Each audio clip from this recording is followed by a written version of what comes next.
Good evening. Hi, hello, how are you? Namaste, Namaskar, Shat Shri Akal. Dear students, in this video we will discuss about subject science, standard 10th, chapter number 1st, chemical reaction and equation. In our last video, already we discussed about the definition of chemical reaction and how many types of changes involves in chemical reaction. We also discussed about how many types of chemical reaction happens in our daily life. Dear students, already we discussed about the reactants and products in our chemical reaction. Today we will discuss about chemical equation.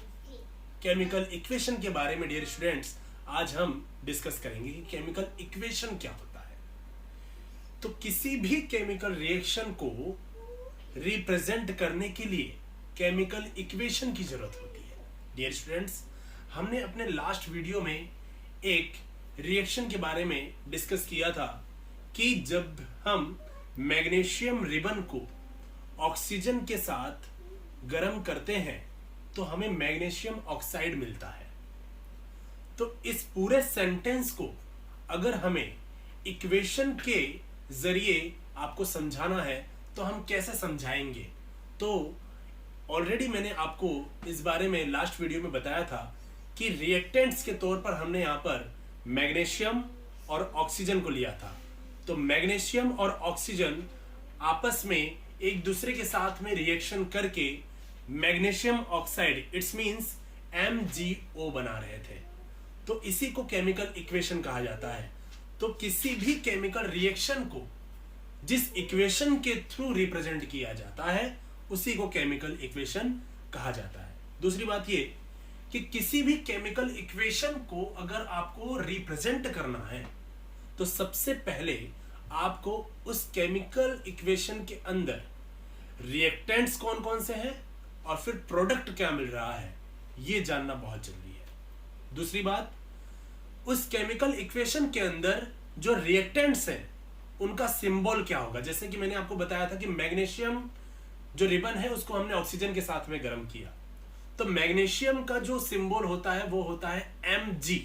मैं पूरा यहां पर magnesium नहीं लिख सकता, magnesium की पूरी spelling मैं यहां पर नहीं लिख सकता। यहां पर हमें क्या लिखना पड़ेगा, Mg। तो Mg से ही हमें समझ जाना है कि यहां पर ये मैग्नीशियम के बारे में बात कर रहे हैं। दूसरी बात, दूसरा जो हमारा रिएक्टेंट था वो था ऑक्सीजन। तो ऑक्सीजन का सिंबल होता है O2। तो Mg जो है वो O2 के साथ में जब रिएक्शन कर रहा था तो हमें मिल रहा था मैग्नीशियम ऑक्साइड, और मैग्नीशियम ऑक्साइड का जो सिंबल होगा वो होगा MgO।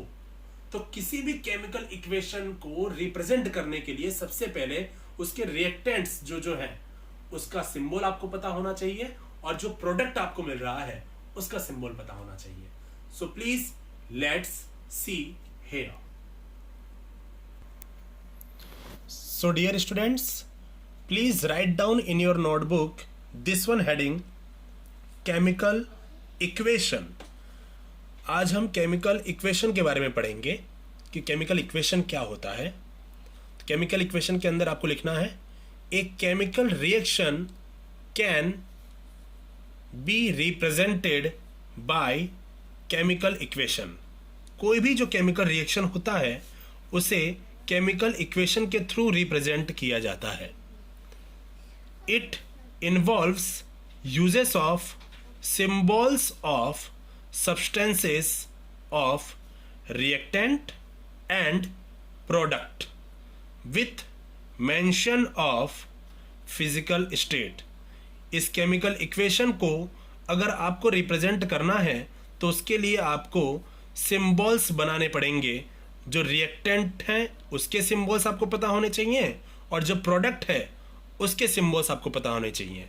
उसके साथ साथ आपको मेंशन करना होगा फिजिकल स्टेट को। फिजिकल स्टेट मीन्स रिएक्टेंट में जो सब्सटेंस हैं वे सॉलिड हैं कि लिक्विड हैं कि गैस है या एक्वियस है, और जो प्रोडक्ट आपको मिल रहा है वो सॉलिड है कि लिक्विड है कि गैस है कि एक्वियस है।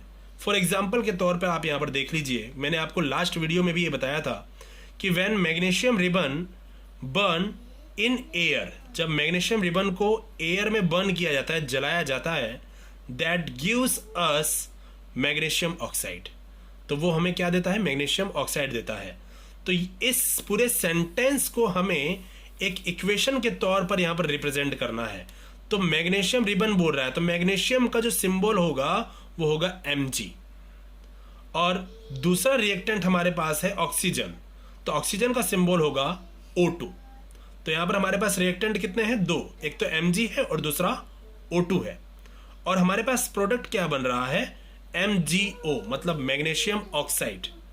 तो मैंने आपको पहले ही बताया कि किसी भी केमिकल इक्वेशन को अगर आपको समझना है तो सबसे पहले उस केमिकल इक्वेशन के अंदर जो जो रिएक्टेंट्स है उसका सिंबल आपको पता होना चाहिए।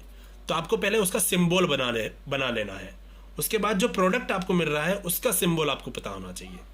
दूसरी चीज मैंने आपको बताई कि क्या सबसे ज्यादा जरूरी है, दूसरी चीज जरूरी है कि आपको फिजिकल स्टेट को मेंशन करना है कि जो Mg है उसका फिजिकल स्टेट क्या होगा। तो यहाँ पर Mg का फिजिकल स्टेट है सॉलिड, तो इस सॉलिड को यहाँ पर आपको डिनोट करना पड़ता है। दूसरा जो आपका रिएक्टेंट है ऑक्सीजन, तो ऑक्सीजन हमेशा गैसियस फॉर्म में मिलता है, तो ऑक्सीजन का फिजिकल स्टेट होता है गैस, तो स्मॉल g से उसको आपको रिप्रेजेंट करना होगा। और जो आपको प्रोडक्ट मिल रहा है मैग्नीशियम ऑक्साइड, इसका जो फिजिकल स्टेट होगा वो भी होगा सॉलिड, तो इसे भी आप S से डिनोट करेंगे। तो डियर स्टूडेंट्स, केमिकल इक्वेशन आपको समझ में आया कि किसी भी केमिकल इक्वेशन को अगर आपको दर्शाना है, अगर आपको रिप्रेजेंट करना है, तो रिएक्टेंट्स के सिंबल और प्रोडक्ट के सिंबल आपको पता होने चाहिए, और साथ ही साथ उस रिएक्टेंट्स के फिजिकल स्टेट और प्रोडक्ट का फिजिकल स्टेट आपको पता होना चाहिए। देन अभी मैंने यहाँ पर आपको एक वर्ड बताया एक्वियस, कि व्हाट इज एक्वियस।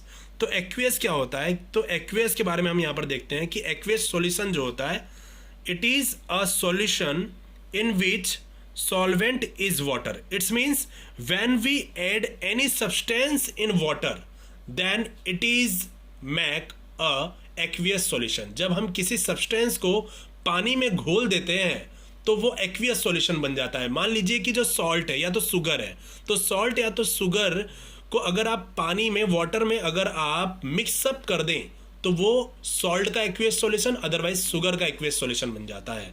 तो यहाँ पर एक्वियस सॉल्यूशन का मतलब है कि सब्सटेंस को जब पानी में घोल दिया जाए तो वो एक्वियस सॉल्यूशन बन जाता है।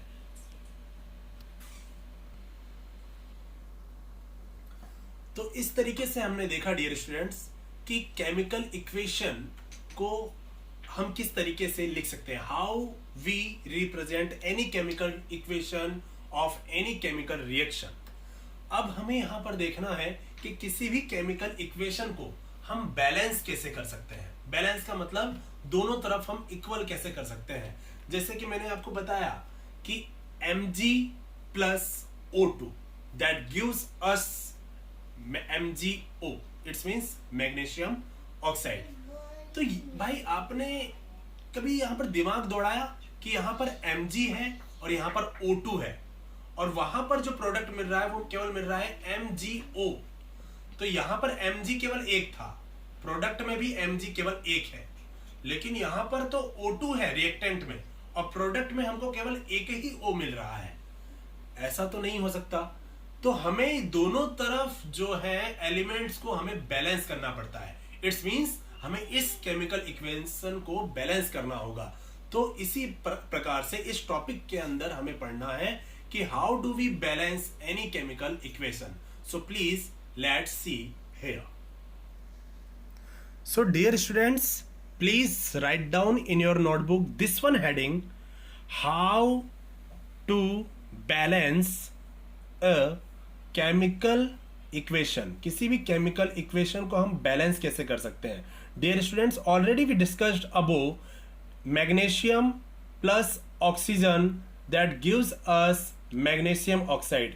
मैंने आपको बताया था कि यहां पर रिएक्टेंट में केवल वन मैग्नीशियम है, केवल एक ही मैग्नीशियम है, और वहां पर प्रोडक्ट में अगर आप देखोगे तो भी मैग्नीशियम कितना है, केवल वन है।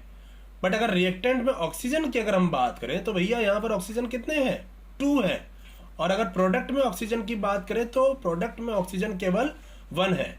ये तो बहुत गलत बात है। तो हमें क्या करना होगा, हमें दोनों तरफ हमें बैलेंस करना पड़ेगा, दोनों तरफ के रिएक्टेंट और प्रोडक्ट को हमको क्या करना पड़ेगा, बैलेंस करना पड़ेगा। तो देखते हैं हम बैलेंस किस तरीके से करते हैं। तो यहां पर we have to make one table, यहां पर आपको एक टेबल बनाना पड़ेगा और एक कॉलम आपको बनाना पड़ेगा एलिमेंट का, second column you have to make reactant and third column you have to make product. यहां पर एलिमेंट का मतलब है कि आपके इस केमिकल इक्वेशन के अंदर कौन कौन से एलिमेंट्स आपको दिए गए हैं। तो एलिमेंट तो एक है मैग्नीशियम और दूसरा एलिमेंट दिया हुआ है ऑक्सीजन। तो एलिमेंट में हम क्या लिख देंगे, एक तो मैग्नीशियम और दूसरा लिख देंगे ऑक्सीजन। अब रिएक्टेंट में हम देखेंगे कि कितना मैग्नीशियम ऑलरेडी यहां पर प्रेजेंट है।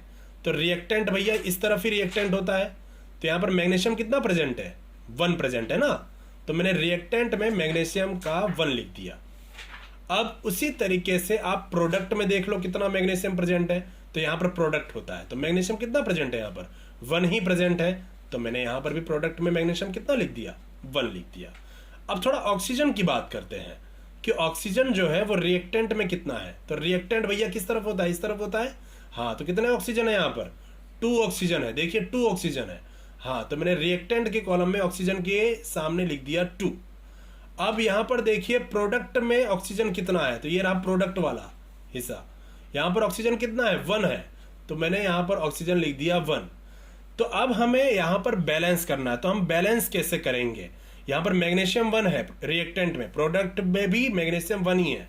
तो मैग्नीशियम तो ऑलरेडी बैलेंस है, लेकिन ऑक्सीजन बैलेंस नहीं है। एक तरफ ऑक्सीजन 2 है और दूसरी तरफ ऑक्सीजन 1 है, तो ऑक्सीजन का भैया पलड़ा भारी है। तो हमें क्या करना पड़ेगा, ऑक्सीजन को बैलेंस करना पड़ेगा। तो जहां पर ऑक्सीजन कम है हमें वहां पर ध्यान देना होगा।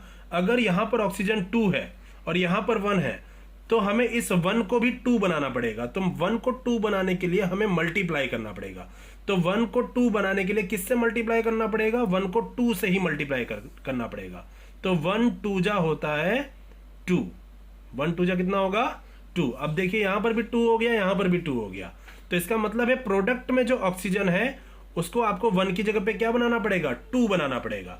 तो हमारा प्रोडक्ट कहां है, देखिए यहां पर हमारा प्रोडक्ट है, यहां पर आपका क्या है, प्रोडक्ट है। तो यहां पर इस ऑक्सीजन को आपको क्या बनाना पड़ेगा, पहले 2 बनाना पड़ेगा। तो सबसे पहले बैलेंस करने से पहले आप याद रखिएगा कि जितने भी एलिमेंट्स हैं सबसे पहले आप उनको ब्रैकेट में लिख दीजिए। क्या करिएगा, सबसे पहले उनको ब्रैकेट में लिख दीजिए। जैसे मैग्नीशियम है तो मैग्नीशियम को मैं पहले ब्रैकेट में लिख दूंगा। फिर ऑक्सीजन है तो ऑक्सीजन को भी आपको पहले ब्रैकेट में लिखना पड़ेगा। देन मैग्नीशियम ऑक्साइड, तो मैग्नीशियम ऑक्साइड को भी आपको पहले ब्रैकेट में लिखना पड़ेगा। और जो भी आप नंबर बैलेंस करने के लिए लिखते हैं वो आपको ब्रैकेट के बाहर लिखना है, ना कि ब्रैकेट के अंदर। तो मैंने यहां पर बताया कि प्रोडक्ट में 2 आपको जोड़ना है ऑक्सीजन में। तो ऑक्सीजन का प्रोडक्ट कहां है, इस तरफ है, ये रहा। तो इसका ऑक्सीजन का 2 आपको इसके अंदर घुसा के नहीं लिखना, आपको बाहर लिखना है। यहां पर 2 आपको यहां पर क्या लिखना है, 2। तो ये 2 का मतलब ये ऑक्सीजन भी कितना हो गया, 2। बट डियर स्टूडेंट्स, हम ऑक्सीजन को 2 तो बना दिए, बट हमारा जो मैग्नीशियम है वो अब अनबैलेंस हो गया, क्योंकि यहां पर अब मैग्नीशियम 2 हो गया और यहां पर मैग्नीशियम 1 रह गया। तो अब हमें क्या करना पड़ेगा, अब यहां पर अगर मैग्नीशियम 2 हो गया है, इसका मतलब यहां पर हमारा जो प्रोडक्ट का मैग्नीशियम है वो कितना हो गया, 2 हो गया है। 1 2 जा 2। तो अब हमको रिएक्टेंट भी कितना करना पड़ेगा, मैग्नीशियम का 2 करना पड़ेगा। तो 1 2 जा कितना हो गया, 2 हो गया। इसका मतलब रिएक्टेंट का जो मैग्नीशियम है वहां पर भी आपको क्या जोड़ देना पड़ेगा, 2 जोड़ देना पड़ेगा। तो अब देखिए इसका बैलेंस हुआ कि नहीं हुआ, कि मैग्नीशियम भी 2 हो गया, देन प्रोडक्ट में भी देखिए मैग्नीशियम कितना हो गया, 2 हो गया। इन रिएक्टेंट ऑक्सीजन देखिए ऑक्सीजन भी 2 हो गया और यहां पर भी प्रोडक्ट में देखिए ऑक्सीजन क्या हो गया, 2 हो गया। Now this equation is balance chemical equation. कोई बात नहीं। अब सेकंड एग्जांपल आप देखिए। सेकंड एग्जांपल है हमारे पास Fe। Fe means iron. Then H2O। H2O means water. Iron को वाटर के साथ में जब रिएक्ट करवाया गया तो हमें मिला iron oxide means ferric oxide Fe3O4 plus H2। तो again we have to make one table. First column element, second is reactant and third is product. अब इस पूरे केमिकल इक्वेशन में कौन कौन से एलिमेंट यूज किए गए हैं, तो पहला तो एलिमेंट है Fe। तो भैया मैंने यहां पर एलिमेंट में लिख दिया Fe। दूसरा जो प्रोडक्ट यूज किया गया है वो है हाइड्रोजन, तो मैंने यहां पर भी दूसरा लिख दिया हाइड्रोजन। और तीसरा जो एलिमेंट यूज किया गया है वो है ऑक्सीजन, तो मैंने यहाँ पर लिख दिया ऑक्सीजन। अब रिएक्टेंट में कितने Fe हैं, तो देखिए रिएक्टेंट कहाँ है, ये रहा, ये वाला हिस्सा रिएक्टेंट का होता है। यहाँ पर कितना Fe है, 1 Fe है, तो मैंने रिएक्टेंट में 1 लिख दिया। अब प्रोडक्ट में देखिए कितने Fe हैं, प्रोडक्ट में देखो यहाँ पर प्रोडक्ट है ये Fe में कितने Fe हैं, 3 Fe हैं। चलो ठीक है। हाइड्रोजन देखो, हाइड्रोजन रिएक्टेंट में कितना है, 2 है, और प्रोडक्ट में हाइड्रोजन कितना है, 2 है, तो हाइड्रोजन तो बैलेंस है, कोई बात नहीं, चलेगा। अब ऑक्सीजन की बात करते हैं, तो ऑक्सीजन को अगर देखो तो ऑक्सीजन रिएक्टेंट में कितना है, 1 है ऑक्सीजन, और अगर आप प्रोडक्ट में ऑक्सीजन की बात करो तो 4 है। तो यहाँ पर हाइड्रोजन तो आपका बैलेंस है, लेकिन Fe और O आपका बैलेंस नहीं है, तो Fe को हमको बैलेंस करना पड़ेगा सबसे पहले। तो Fe का प्रोडक्ट यहाँ पर 3 है और रिएक्टेंट 1 है, तो आपको रिएक्टेंट 1 को पहले 3 बनाना पड़ेगा। आप बड़े वाले को छोटा नहीं कर सकते, छोटे वाले को आपको बड़ा करना पड़ेगा। तो 1 को अगर 3 बनाना है तो 1 को किससे मल्टीप्लाई करना पड़ेगा, बताओ आप लोग, 1 3 जा 3 से मल्टीप्लाई करना पड़ेगा। किससे मल्टीप्लाई करना पड़ेगा, 3 से मल्टीप्लाई करना पड़ेगा। तो मैंने आपको सबसे पहले ये बोला था कि किसी भी केमिकल इक्वेशन को बैलेंस करने से पहले उसे एक बॉक्स में डाल दीजिए। तो Fe को मैंने बॉक्स में डाल दिया, H2O को बॉक्स में डाल दिया, Fe3O4 को भी मैंने बॉक्स में डाल दिया, और H2 को मैंने बॉक्स में डाल दिया। अभी मैंने यहाँ पर Fe को बैलेंस किया था, रिएक्टेंट में मुझे 3 जोड़ना है, तो यहाँ पर रिएक्टेंट है Fe का, ये रहा Fe, इसके आगे आपको क्या लिखना पड़ेगा, 3 लिखना पड़ेगा। अब दूसरा देखिए, हाइड्रोजन आपका बैलेंस है, तो हाइड्रोजन के साथ हमको कोई छेड़खानी अभी नहीं करनी है। Now we see oxygen, oxygen reactant में 1 है और प्रोडक्ट में 4 ऑक्सीजन है, तो आपको क्या करना पड़ेगा, रिएक्टेंट का जो 1 है उसको 1 को 4 से मल्टीप्लाई करना पड़ेगा। 1 4 जा 4, 1 4 जा 4, मतलब रिएक्टेंट का जो ऑक्सीजन है, जहां पर भी है रिएक्टेंट का ऑक्सीजन, ये रहा, इसके आगे आपको 4 लिखना पड़ेगा। तो अंदर मत लिखिएगा, इस बॉक्स के बाहर आपको 4 लिखना पड़ेगा डियर स्टूडेंट्स।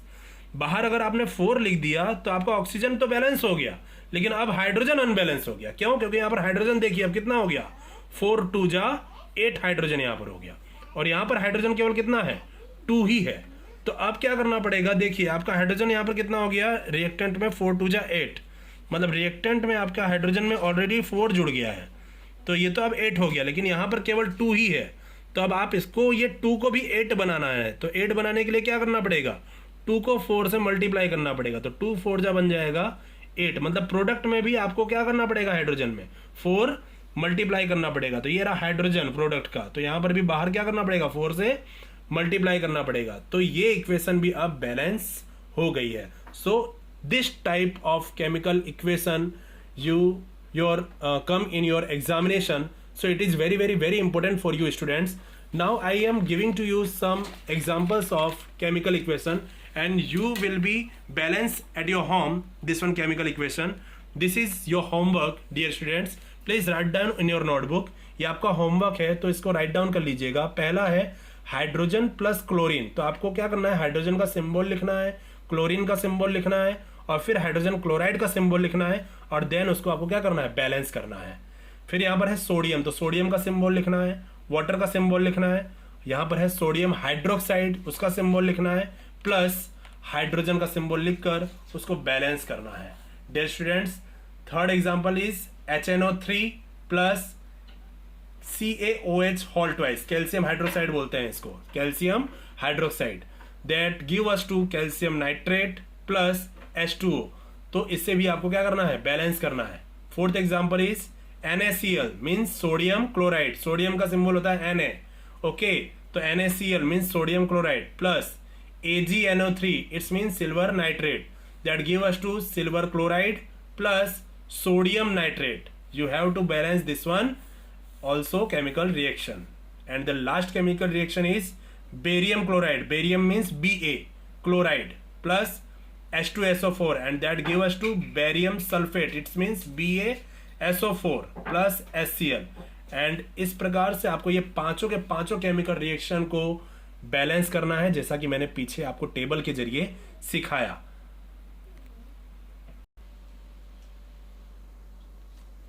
सो डियर स्टूडेंट्स, हमने देखा कि हम किस तरीके से किसी भी केमिकल इक्वेशन को बैलेंस कर सकते हैं।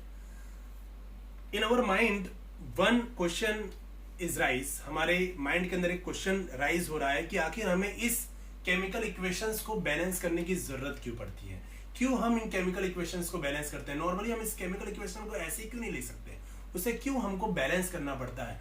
तो ये बहुत ही महत्वपूर्ण क्वेश्चन है आपके लिए और खास करके बोर्ड एग्जाम के लिए, क्योंकि अक्सर ये क्वेश्चन आपके बोर्ड एग्जाम में पूछा गया है, why do we need a balance chemical equation. Balance chemical equation की जरूरत आखिर हमें क्यों पड़ती है। तो देखते हैं कि बैलेंस केमिकल इक्वेशन की जरूरत हमें क्यों पड़ती है। Let's see here.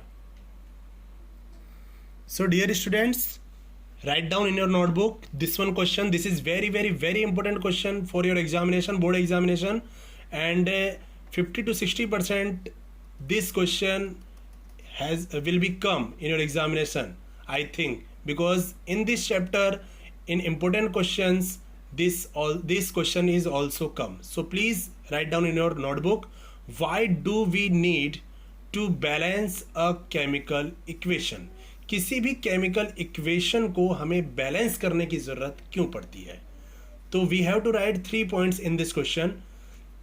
First point is, according to the law of conservation of mass, matter can neither be created nor be destroyed in a chemical reaction. कुछ याद आ रहा है आपको?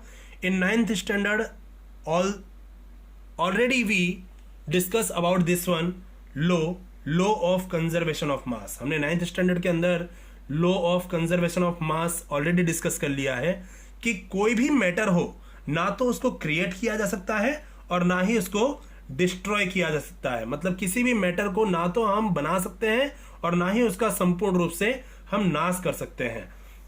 Second point is, hence the total mass of reactants and products must be equal.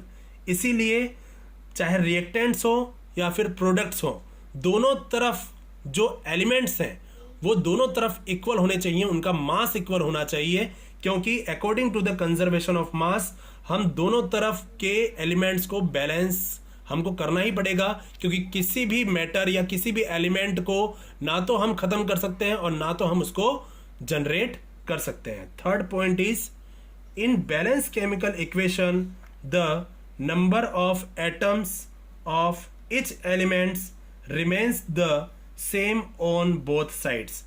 balanced chemical equation के अंदर the number of atoms मतलब कि जो elements होते हैं उसके number of atoms जो होते हैं वो reactants और products दोनों में equal होते हैं। जैसे कि मैंने आपको बताया था कि Mg plus O2 that give us to MgO2। तो यहाँ पर एलिमेंट्स कौन से हैं? Mg है एलिमेंट, और कौन सा एलिमेंट है? ऑक्सीजन एलिमेंट है। तो यहाँ पर हमने देखा कि Mg का रिएक्टेंट्स में 1 एटम था, और प्रोडक्ट में भी हमने देखा कि Mg का कितना एटम था? 1 एटम था। फिर हमने यहाँ पर ऑक्सीजन के एटम की बात की थी, तो ऑक्सीजन के रिएक्टेंट्स में 2 एटम थे।